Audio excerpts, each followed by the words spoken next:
Welcome to Om on the Range, where we share the practice of meditation, the wisdom of Western Buddhism, and the refuge of our community. Whether you are new to meditation or a longtime practitioner, committed or curious, this offering is here to share solutions, stories, and support.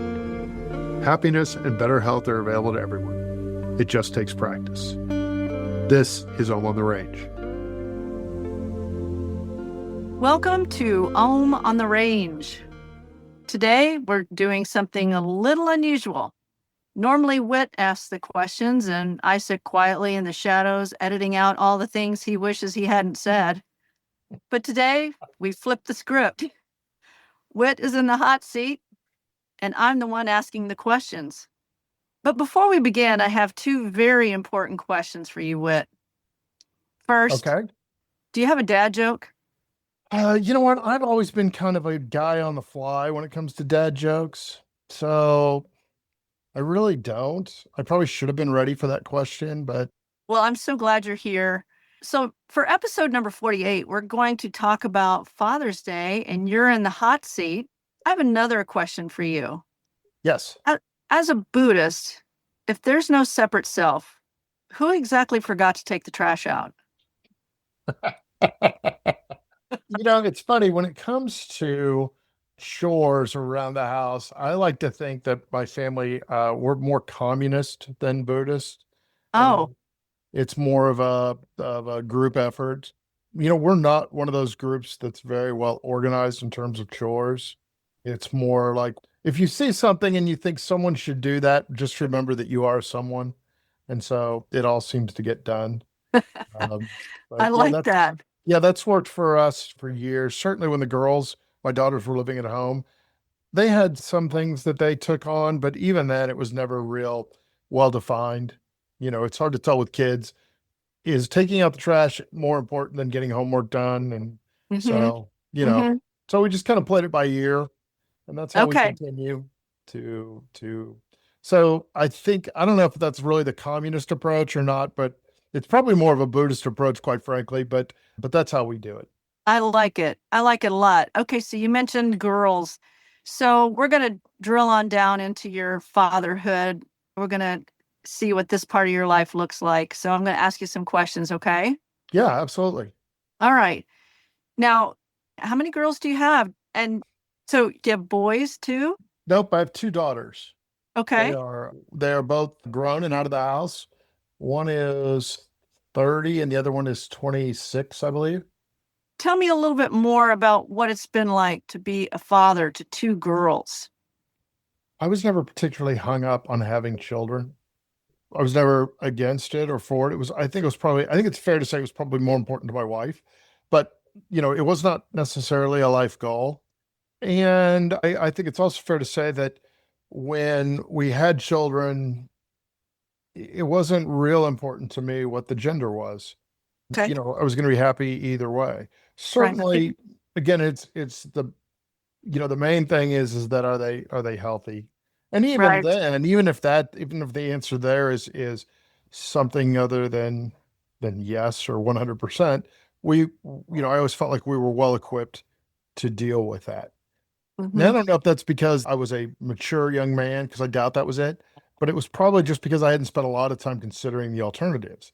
Other than I knew that, you know, if the baby's healthy, I would be much more relieved than if it wasn't. And as for gender, I was probably a little more, like I said, maybe a touch more concerned about gender with the first one. But once I'd had a daughter, the gender of the second one, having two daughters was a blessing. Wonderful. But you didn't know that you were going to have kids growing up. Like you didn't think, I'm going to be a dad, I'm going to have kids, I'm going to have a family. No, you know, it was a step that I thought I would take, but it didn't really, it was a goal. I would say that having a family was a goal in that I knew I didn't want to be alone, but I just remember at that age thinking how important that was to find a partner.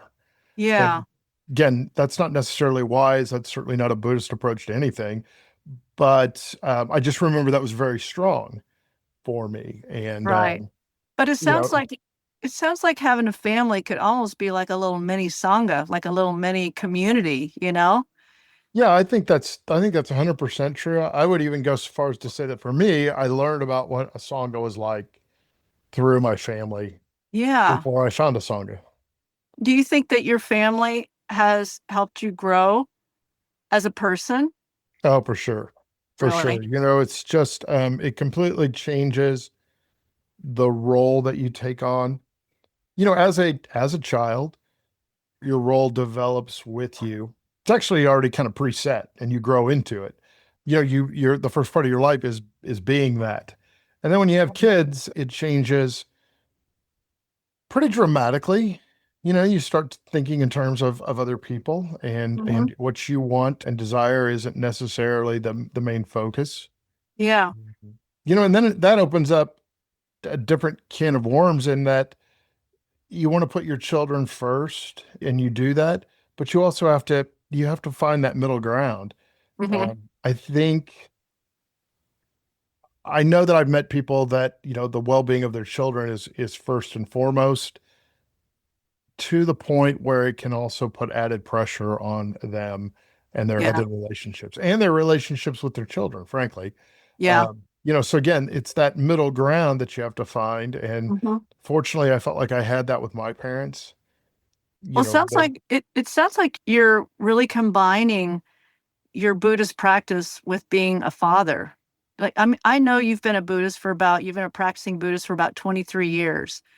And that's about the same age as your girls. So you've been Yes. practicing the entire time. How lucky are they, to have a dad that's so mindful and patient and kind and, keeping a check on himself. I mean, that's really cool. Yeah, Um, yeah, there's a real correlation there with my children. They were not they did not motivate me to take up meditation, for example, and start practicing. There were other oh, things in my life, but also there's no doubt that what I've gained from being a father and from being a Buddhist go hand in hand, and they work really well. Everybody's a teacher, including your mhm. including your children. Wow. But I wish my parents had thought that way. yeah, I guess I inherited that from my parents. I had a Wow. good, calm, stable environment to grow up in. Hmm. But also with children, because I didn't have a lot of preconceived notions on what that relationship was going to be like, it was, I don't know if easier is the right way, but we were able to find some common ground pretty quickly. I always Hmm. like to think that I was clear on what was expected. So was my Hmm. wife, and so we learned pretty quickly that tantrums and crying and not that those things aren't wrong, but they have a place, and it's important that we have a healthy environment again for dealing with those. Yeah. Yes. Yes. So, But I think those are go the ahead. times where you have to put your children first when they're at that age where they just don't know. And, it's generally that they're just tired or hungry or, yeah, Hmm. so you just have to pay attention to them. But once we laid that groundwork, I don't want to say it was smooth sailing because that's not fair, but it has been a very positive experience.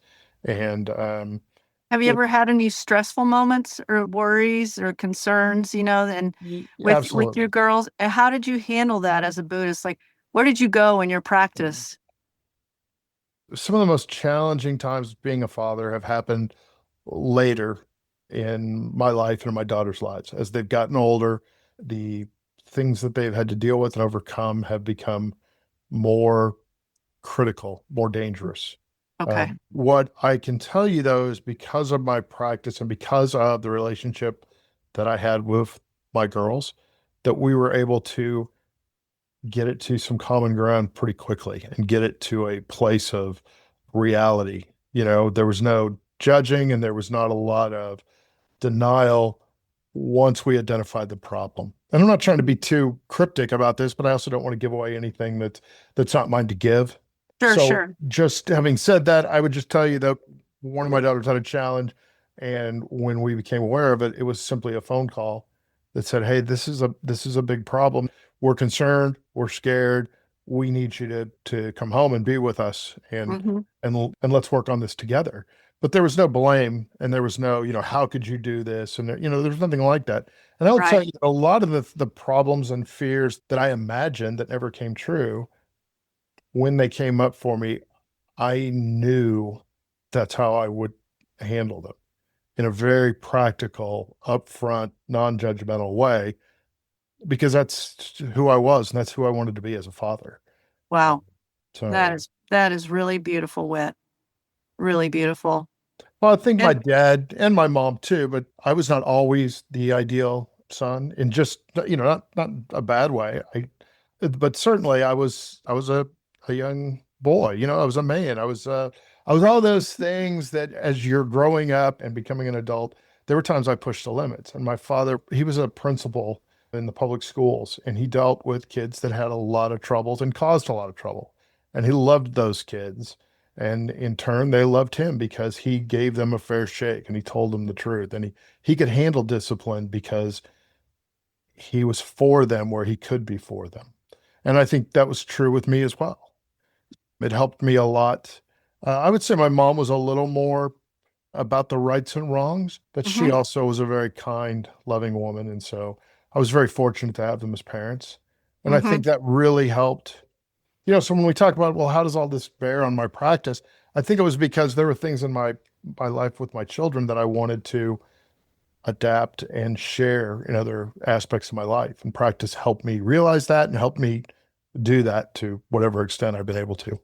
That is just wonderful. Sounds like your girls can call you at any time if they need to, and you're there for them. They certainly can and they do, but they've also got a good set of tools for handling Yeah. themselves and their problems. And so, and some of the things that they have done and have become, I, it's hard to say, well, that's because we did this. Mhm, That's because of A because of B, or whatever that mhm, correlation might be. And part of it is obviously they're different people and they've got different personalities and different strengths, but they're just, they're more responsible than I was at their mhm. age. For sure. They were better at school than I was. Not that I was a bad student, I just didn't really care. When you think about your legacy as a father, what do you hope your daughters carry forward? Not necessarily from what you said, but from how you've lived your life and how you've shown up for them and how you've been a father to them. And, like the way you were talking about your dad. I hope that they take the time and they develop the skills to just be true to themselves, that authenticity becomes a real guide light for them, or guiding light Mhm, rather. That they have the ability to understand whatever affects them inside and at least have some space to grow through that. I think authenticity and evolution would probably be the two things. It's not that they have to change. I know for me, one of the things was when I look back on where my life is and maybe where my father's ended, I see times where I wish he might have been able to let go of some of the things that I think bothered him. And it doesn't really matter what those things are. And I'm certainly not criticizing my father for how he was, but I just think that that's an important tool to have is, hey, let's not just grind through this. Let's, like I said, let's be authentic and let's evolve and let's try to have less suffering. And mhm, so my daughters have practiced a little bit. They don't have practices per se, but they're also young and that might still happen for them. Um, yes. but I think they have seen that having some space and having some sort of spiritual practice can pay great dividends. Absolutely. And you've raised them as a Buddhist, so they're picking up on that like second nature. Yeah, I It's think in their that's true. it's in their bones. They Yeah. may not have to practice it as hard as we do, because they were sailing as a Buddhist at a very early age, Yeah, you I know. think that's true. And, my practice has really allowed me to be able to communicate with them on a lot of different challenging things and also do it in such a way that maybe we take out that fear and that Mhm. it's not so much what's right or wrong. It's Mhm. more about, hey, what's really happening here and how do you feel about it? And, Yes. how you can make those hard decisions without maybe picking up the spiritual scars that sometimes come with them. So. Yeah, giving everything a bigger canvas to Yeah, land on. absolutely. This conversation makes me think that parenting is a great way to apply and grow your Buddhist practice for sure. But also it's very Western Buddhist in that, like you said, my kids grew up around it. Most of us didn't. Hmm. Most children in America or in the Western side of the world haven't, but are starting to. And so this is another one of those opportunities, I think, where we see that the difference maybe between Western Buddhism and Eastern Buddhism is that this is still new and fresh and it's just happening as we speak, moment to moment. And so it's not as easily defined as maybe our brethren on the Eastern side of the world, but Right. really exciting what it can mean and what the implications are, and the fact that it is applicable right now to families and friends, even if they aren't practicing. It sends across a certain vibration that is impacting other people. What are those? Can you list them? Well, I think that the impact is simply that we're approaching the challenges and disregarding the righteousness that we were maybe taught or grew up with. There's not so much right or wrong. It's more about, again, being authentic and honest and pragmatic with whatever the problem is.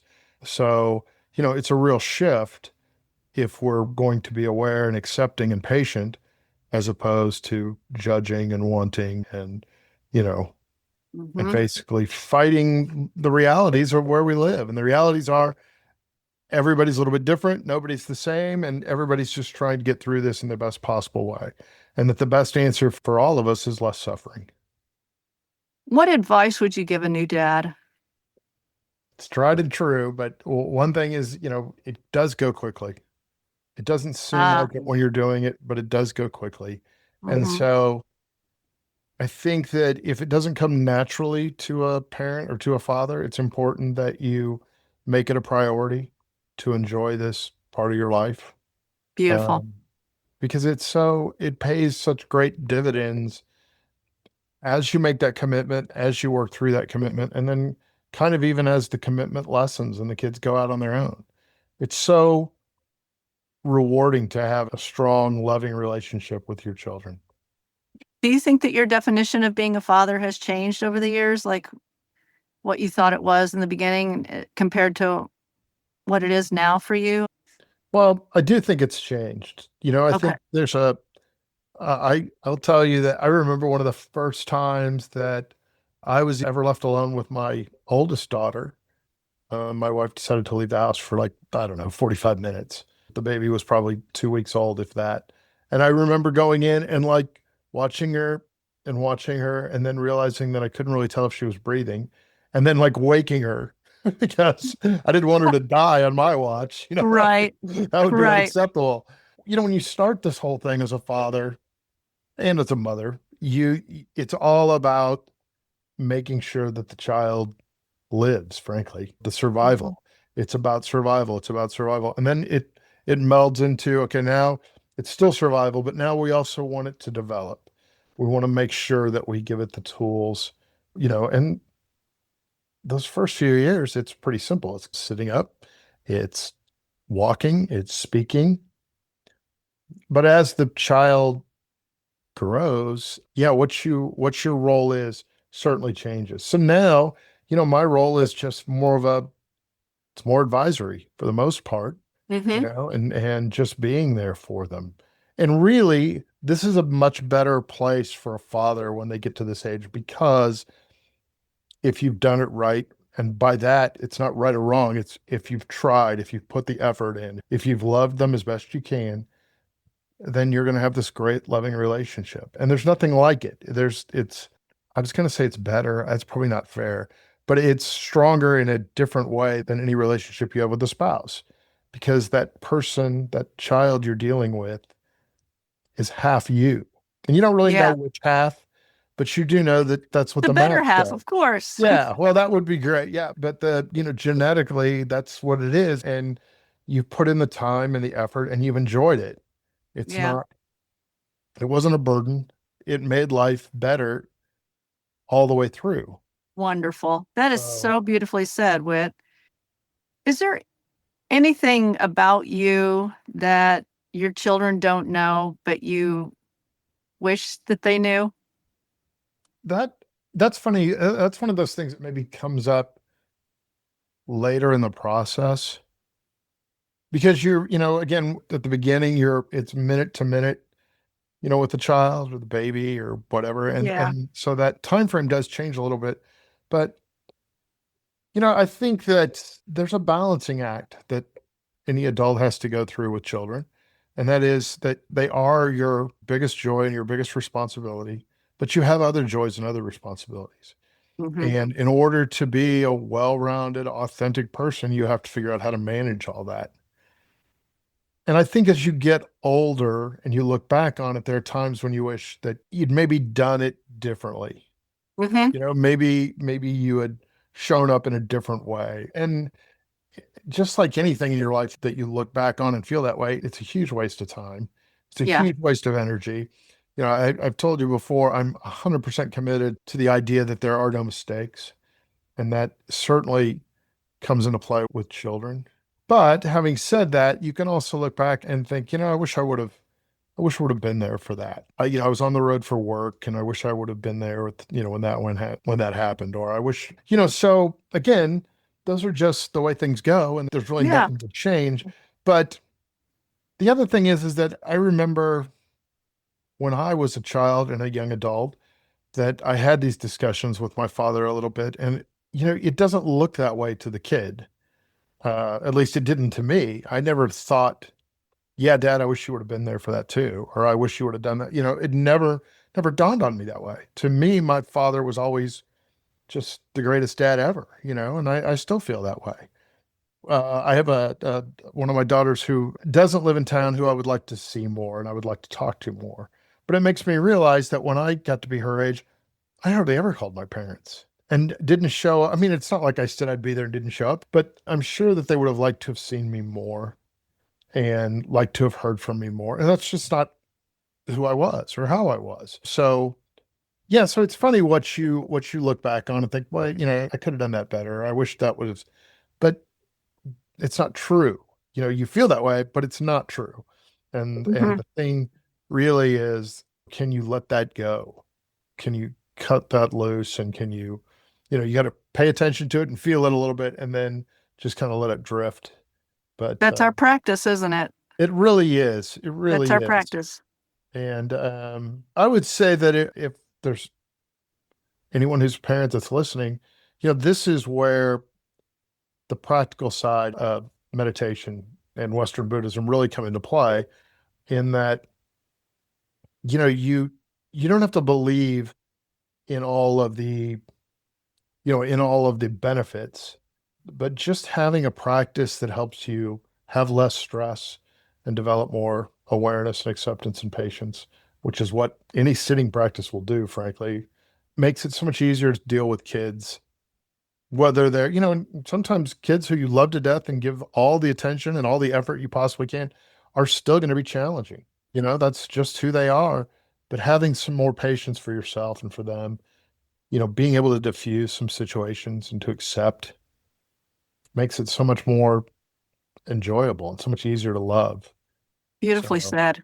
It sounds like you have a lot of gratitude for your time as a parent, as a father, for your girls, for the practice, and your motto. What is your motto? Acceptance, patience, and a- awareness. awareness. Yeah. Acceptance. Do you think the girls know that's your motto? Do you think they know Yeah, that? I think they do. And I think it's been passed on to them pretty well. They both are committed to helping others. They both do volunteer work. So that's, um, Beautiful. to me, yeah, that I think they have a good compassionate base, and they were also really lucky that their mom is someone who also cares about people and was very committed to being a good, attentive mother. And so, That's the kind of humans we need in the world. That you're absolutely. you're raising the kind of humans that we need on this planet. Well, Thank you, Whit. it's funny. It's easy to look back now. And again, you have that perspective.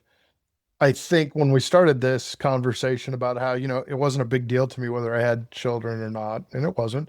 But now at this stage of my life, I'm so grateful that I did. And I'm so grateful that I have a partner who knew that it was important to her and knew, boy, it's funny. I was going to say she knew the value of what a strong, loving family could be because Mm-hmm. I knew that. I always took it for granted, right? Mm-hmm. Because I had that. And that that taking it for granted probably served me well because it seemed natural to me. And it was easy Yes. to pass that on. Hey, It we was in don't, your bones. yeah, we don't, Yeah. we don't lose, we make sure that we understand that our family and our love for each other is first and foremost. And we don't have to always agree. Um, but I'm really grateful. So at this, like I said, at this stage of my life, now I would tell you that whether we ever have grandchildren or not, it's really not that big a deal to me, although it is a big deal to my wife. But I'm Yes. also sure that I will feel pretty differently about that pretty quickly. But right now, I'm just really enjoying where the girls are and what they're doing and, who Wow. we are. So Well, this has been great. Happy Father's Day, Whit. thank you. Did you Thank you do very much. anything? Did you do anything yesterday? You know what? My oldest daughter came down and we watched some of the World Cup together and then had dinner and went and got ice cream and it was a pretty wonderful Sunday. So and I talked to my youngest. That was also just tremendous. So I'm so glad that we can have conversations that we have and that I'm able to talk to them about things that sometimes maybe can be difficult, but that we have that space. And Mm-hmm. that kind of goes back to, as a young father with young children, you build that then and you make sure that you take out some of the suffering for both them and you, and you try to make that as comfortable and as loving as you can. And then just again, being authentic helps so much. Yeah. Don't play a role as a father or a mother. Just be yourself. At our house, if you want something fixed, you go see my wife. And if you want something cooked, you come see me. So, Aw, and that's it's so just, great. yeah, it's just, and we try not to get too hung up in roles other than this is what I can show up as, or this is who I am. And so, I Yeah. can help with this. And if I can't help, then I'll support you or I'll maybe write a check, whatever Yes. I can do. But it's been great. It's been great to be a father. It's been great to have such a family. And again, it is a micro sangha. And if you take good care of it, it's amazing all the things that it can mean to you. It's You been know. great getting to know you better, Whit. I've Oh, really well, thank enjoyed you. this. Thank Yeah. you. And thanks, Yeah. Steph, so much for jumping in and taking on this role. Oh, you're welcome. It was My fun this pleasure. week. I'll let you, do you have anything else you want to ask? Do you have anything else you'd like to add? Do you feel like that there's any just one last thing you want to get out there, maybe to help a new dad or maybe to help fathers that, are listening right now or anyone? Yeah. Well, Is you there know what? anything? I think that, for new dads, I do think it's important that, hey, take the time to develop a practice, whatever that looks like for you, whether that's going for a walk or sitting or whatever, but try to make having more patience with your children, having more awareness and acceptance, making Mhm. sure that you're not being judgmental and that you're not expecting them to be right because that's a slippery slope and it doesn't help anybody. You're going to be disappointed, they're going to be disappointed. So make that space, make sure you value that relationship. Mhm. Um, and I don't know that I would go so far as to say make sure you put your children first, but I would say that I felt like I did that to the best of my abilities. And it was worth it. Great advice. The only Great other thing, advice. the only other thing I would add is that if you're an older person and maybe your relationship with your children isn't what you'd hoped or what you thought it would be, that there's still time to at least approach that. Maybe it's time to try to look at that with a fresh set of eyes and try to be more open to who they are and how they are. Because really, if there's a disconnect or there's anger there or something, that suffering is just hurting the two parties. It's not doing anything. Nobody cares who's right or wrong. We would much rather see people that can accept each other and love one another than I'm not going to talk to my son because he did this, or I don't talk to my dad because when I needed him, he wasn't there. You know, people make mistakes. Let's forgive yourself, forgive others, and move forward. So that would Well, be my advice for Father's Day beautiful and advice. every day, really. But Yeah, we have to understand all the causes and conditions that make people the way they are. right. Yep. Thank you so much for having me on. I'll let you run us out of here. Well, thank you for letting me turn the microphone around on you today. I know our listeners really enjoy getting to know you better, the father behind the voice. Thank you, Whit. And to everyone listening, thank you so much for spending time with us. If you'd like to continue the conversation, we'd love to hear from you. You can leave comments on Spotify, YouTube, or on the Temple Buddhist Center Facebook page. You can also reach out to us at omontherange podcast@gmail.com. For Whit, I'm Steph. Thanks for joining us on Om on the Range. And until next time, may you be well and happy. Happy trails. Happy trails. Thanks to our Om on the Range production team for making this program possible, and to Mr. Brad Athey for composing and performing the original music.